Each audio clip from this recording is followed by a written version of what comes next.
करीब 160 मिलियन सालों तक धरती पर राज करने के बाद जब डायनासोर अपने अंत की तरफ बढ़े तो सत्ता जिसके हाथ आई वो थे मैमल्स।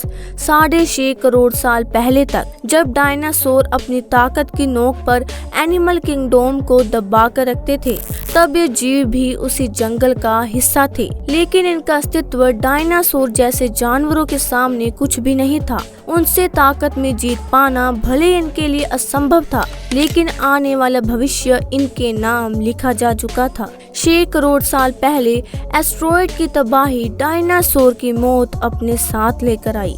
एस्टेरॉयड के धरती से टकराते ही उन्होंने अपना सब कुछ खो दिया। कुछ प्रजातियों ने मिनटों में ही अपना दम तोड़ दिया, जबकि बाकी बची 10% आबादी धीरे धीरे विलुप्त हो गई। इन्हीं से आगे के समय में इंसान का जन्म हुआ। तो चलिए जानते हैं इस कहानी के बारे में। डायनासोर का अंत मैमल्स के लिए वो अवसर था जिससे उन्हें जंगल पर अपनी ताकत स्थापित करने का मौका मिल गया। जंगल की दुनिया में मैमल्स वो प्रजाति थी जो डायनासोर के समय से ही अस्तित्व में थी। आकार में छोटे होने की वजह से ये जीव आज मौजूद चूहे जैसे थे।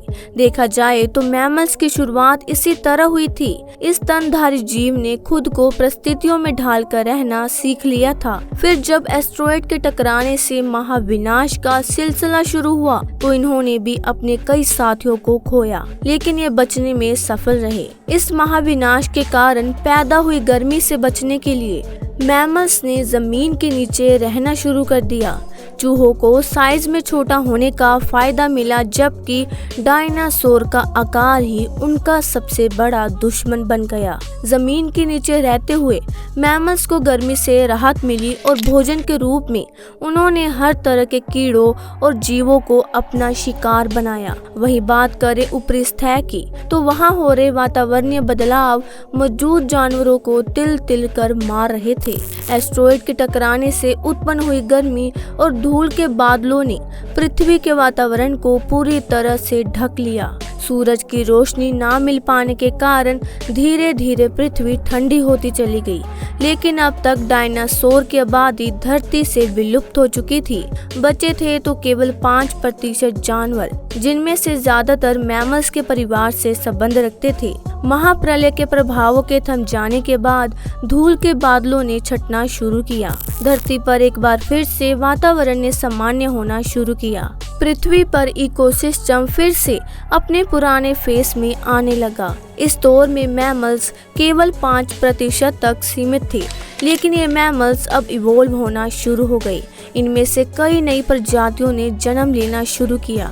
इस प्रक्रिया में लगभग 5.5 करोड़ साल पहले बंदरों ने जन्म लिया। शुरुआती बंदरों की शारीरिक बनावट आज से काफी अलग थी। इनके मुख पर आंखें आगे की ओर थी और शरीर छोटा था, लेकिन ये शारीरिक बनावट ज्यादा समय तक एक जैसी नहीं रहने वाली थी। इवोल्यूशन के चलते इनके सर में एक अहम बदलाव हुआ, जिसकी वजह से इनके स्पाइनल कोड में बदलाव आया और ये चारों पैरों के बजाय 2 पैरों पर खड़े होना सीख गए।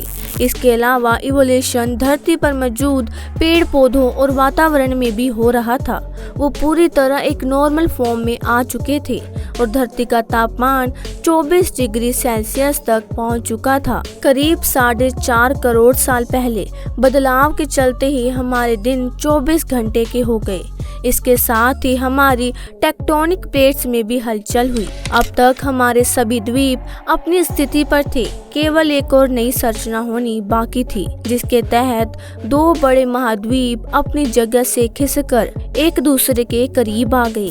ये वही द्वीप थे जिन्हें आज हम भारत के नाम से जानते हैं। ऐसे में जब ये टेक्टोनिक प्लेट से जा मिली तो हिमालय का निर्माण हुआ।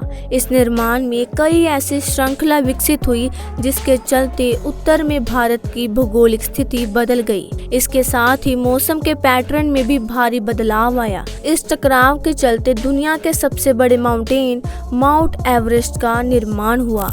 इसके निर्माण के साथ ही ये तय हो गया कि आने वाले भविष्य में भारत में कई बड़ी नदियों का निर्माण होने वाला है, जो इस पूरे द्वीप के फॉर्मेशन को काफी हद तक बदलने वाला था।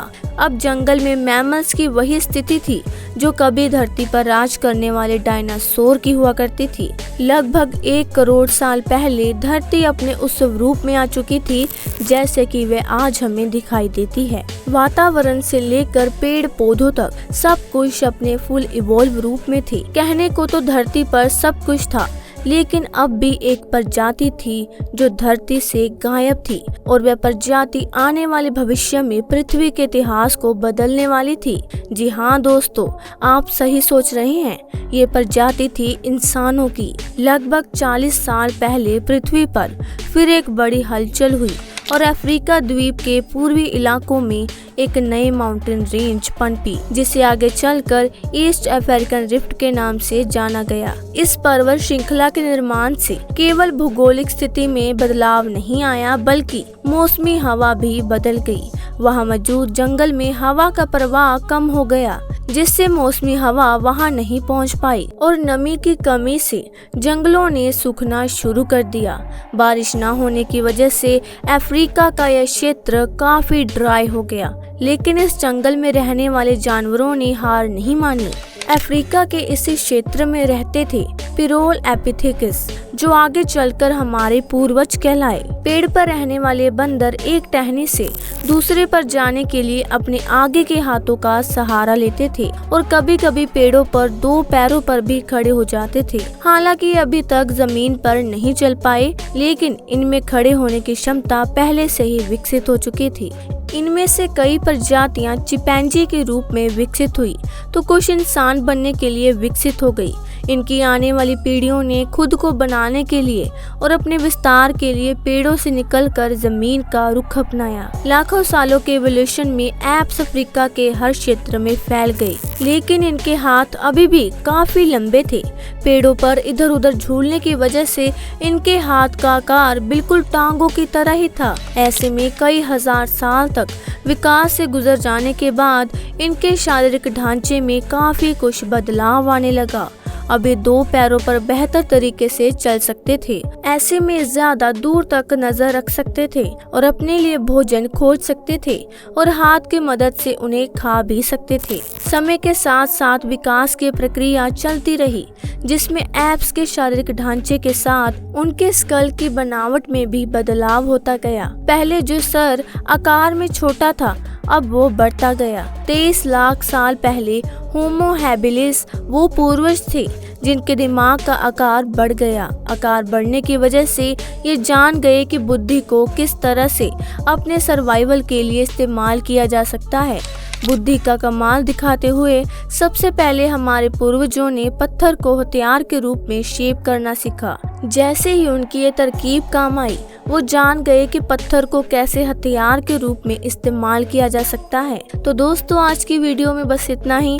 अगर इस वीडियो से आपको कुछ नया जानने या सीखने को मिला है या फिर इंटरेस्टिंग लगी हो, तो प्लीज़ वीडियो को लाइक करके अपने फ्रेंड्स और फैमिली में से ज़रूर शेयर करें। और यदि आप इस चैनल पर नए हैं तो प्लीज़ हमारे चैनल को सब्सक्राइब करना और बेल आइकन को भी प्रेस कर देना, ताकि हमारे आने वाली वीडियोस आप मिस ना करें। मिलते हैं फिर किसी वीडियो में नई टॉपिक के साथ। तब तक के लिए नमस्कार।